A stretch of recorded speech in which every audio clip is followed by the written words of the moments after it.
बहुत ज़्यादा इंटरेस्टिंग होने वाला है। नेक्स्ट एपिसोड में दिखाया जाएगा मज़हर साहब को एक ख्वाब आएगा, जिस ख्वाब में वो देखेंगे कि शाज़िया भागती हुई आती है और एक बच्ची को गले लगाकर कहती है सारा, और उसे बहुत ज़्यादा प्यार करती है। उसके साथ एक दूसरी बच्ची भी मौजूद होती है जिसकी शक्ल बिल्कुल सारा की तरह होती है। वो अपने बाबा से सवाल करती है कि क्या आपको मेरी याद कभी भी नहीं आई। इधर मज़हर साहब की फ़ौरन ही आँख खुल जाती है और वो ये सारा ख्वाब सलमा को सुनाते हैं और सलमा को बताते हैं कि मैंने 2 साराओं को देखा है, मुझे बहुत ज़्यादा अजीब फील हो रहा है, पता नहीं ऐसा क्यों हो रहा है मेरे साथ। उसके बाद मज़हर को सारा माजी याद आएगा। मज़हर को अपनी गलतियों का एहसास हो जाएगा कि उन्होंने किस तरह शाज़िया के साथ गलत सलूक किया था, बेटी पैदा होने की इतनी बड़ी सज़ा दी।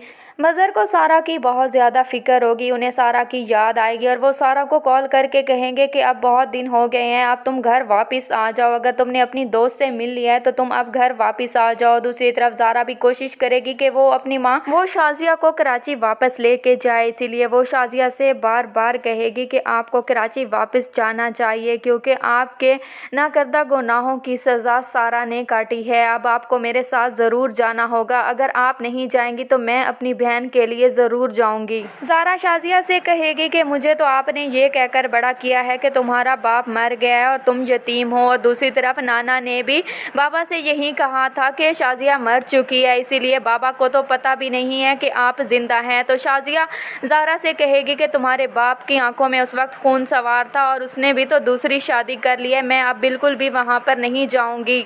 तो ज़ारा अपनी वालदा से कहती हैं कि आप अभी भी उनकी बीवी हैं और आपका पूरा हक़ है कि आप उनसे सवाल करें, मैं आपको यहाँ से लिए बगैर बिल्कुल भी नहीं जाऊँगी, मैं आपको अपने साथ लेकर ही जाऊँगी। आपने जो गुनाह किए ही नहीं हैं उनकी सज़ा सिर्फ़ और सिर्फ सारा ने काटी है। ज़ारा कहती है कि सारा ने वहाँ पर बहुत ही मुश्किल वक्त गुजारा है, जो गुनाह आपने किए ही नहीं हैं उनकी सज़ा सारा को मिली है और मैं अब अपनी बहन का साथ ज़रूर दूँगी। ज़ारा कोशिश करेगी कि वो अपनी वालदा और सारा को साथ लेकर जाए ताकि उनके घर वालों को पता चले कि शाज़िया ज़िंदा है और जो कुछ भी किया है वो सिर्फ़ और सिर्फ फ़रत ने ही किया है। दूसरी तरफ दिखाया जाएगा कि फ़रत का भी मकाफ़ाते अमल शुरू हो जाएगा जब वो अपनी बेटी रक्षी के घर जाएगी और रक्षी की सास फ़रत को बहुत ही ज़्यादा बातें सुनाएगी।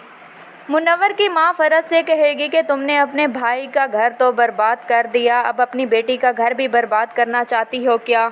फ़रत ने जो कुछ भी शाज़िया और उसकी बेटियों के साथ किया होता है उसका अंजाम अब बहुत ही ज़्यादा बुरा होने वाला है। फ़रत को उसके किए की हर सज़ा मिलेगी।